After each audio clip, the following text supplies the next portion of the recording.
Linguistics. Teach Yourself Linguistics by Jean Aitchison, 6th edition, 2003. Episode 3. Part 1, Chapter 2. What is language? This chapter explains, first, what is human language? Second, how it is different from language in animal communication. And third, the purposes of language use. So, what is human language? Language is the specialized sound signaling system, which seems to be genetically programmed to develop in humans. American linguist Charles Hockett makes an approach on defining language and then elaborated it into several design features. The design features are use of sound signals, arbitrariness, the need for learning, duality, displacement, creativity or productivity, patterning, and then the last one, structure dependence. So let's see deeper into the design features. For the use of sound signals, commonly we know that animals communicate through unique sounds, which can be in a form of whistle, scream, chirp, and so on. It turns out humans also communicate through sounds such as talking, screaming, laughing, crying, etc. However, we learn these activities later in our evolution as a human.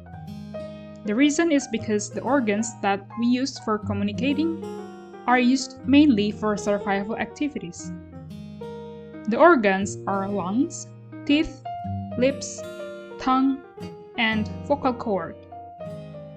Lungs are used for breathing, teeth, lips, and tongue are for eating, and vocal cord helps lungs by closing the lungs to produce grunt sound. The grunt sound is an example of sound signals used in millions of years ago and used until now. Sound signals have several advantages. They can be used in the dark and at some distance. They allow a wide variety of messages to be sent. Arbitrariness. In animal communication, the message is directly linked with the sound they make. If there are some prey nearby, some animals will make an alarming sound to warn others to flee. Meanwhile, in human language, the actual signal and the message don't have any link. The symbols used are arbitrary, or, in other words, inconsistent. There is no intrinsic connection between the word elephant and the animal it symbolizes. The need for learning. Most animals, when they are born, they are directly able to communicate without the mothers teaching them. Also, almost all cats, for example, have rather similar sounds across the world. For human, it's a different case. Human needs long process to acquire language, and the learning can be done through cultural influence or formal education. Duality. In animal communication, they don't have what is called duality. The limited sounds they produce make them can only send limited messages through the sounds, so it only works in one layer. In human language, we communicate with duality or double articulation. Duality is when you combine the first layer of phoneme with other phonemes, which create a more meaningful and varied messages. Displacement. This is a unique feature of human language. Human language can be communicated through any means and also any place and any time. For animals, mostly they will directly make sounds to alert others about danger at the moment and in that particular space. When the danger has gone, they will stop communicate about it. Although there are some animals such as bees which can perform a message to a different space and time. Creativity or productivity. Human language contains various messages compared to animals.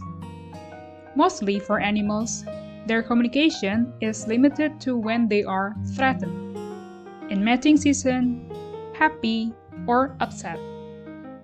For humans, we can be creative and produce numbers of utterances just for talking about breakfast, for example. Patterning. For this feature, it means that human languages follow a certain pattern in each language to successfully create a meaningful message. For example, the phonemes b, a, t, s can only be combined into bat or bats, tap or taps, or stat, but not sbat or bust or abs. Because in English, particularly, there is no such combination, because in English, there is no such rules for that variation, and it might never be in the future, because the as, b sound isn't familiar in English, but other language permits this variation, such as ancient Greek. Structure dependence. Language operations depends on structure or structure dependent. They depend on an understanding of the internal structure of a sentence, rather than on the number of the elements involved. For example, to form a sentence which contains past tense form, we can't just say to put ed at the end of the third word. Some sentences might be correct, but some will be weird. So, human language depends on internal structure to modify sentences or utterances into understandable messages. Meanwhile, in animal communication, mostly it's not structure dependent. Origin of language. Around 19th century, linguists, especially William Dwight Whitney, considered the topic of the origin of language as outside linguistics. However, suddenly it became a trendy topic, and many information about the origin of language became available. Language probably developed in East Africa around 100,000 years ago. So, what makes language emerge? There are three preconditions that determine it. First, humans had to view the world in certain common ways. Second, they were able to produce a range of sounds. Third, they must have attained the naming insight, the realization that sound sequences can be symbols which stand for people and objects. These preconditions enabled early humans to build up a store of words. But what about linguistic rules? Linguistic rules probably emerge because of preferences. Preferences tend to become habits, and habits become rules. Most language put verb near the objects, such as the words "the fisherman caught a fish" in English. Meanwhile, in Turkish, the order is "the fisherman, a fish, caught." The preferences among different community then become habit, which then become natural rules in that community. That is why all language are different. The role of language. Language can be used to persuade and influence others, communicate feelings and emotions. It can also be used as aesthetic reasons, such as writing poetry. So, that's it. Please subscribe for more, and thanks for watching. If you want to support this channel to cover more topics related to language, you can do so through Coffee for International or Trakteer for Indonesian. Link in the description. See ya!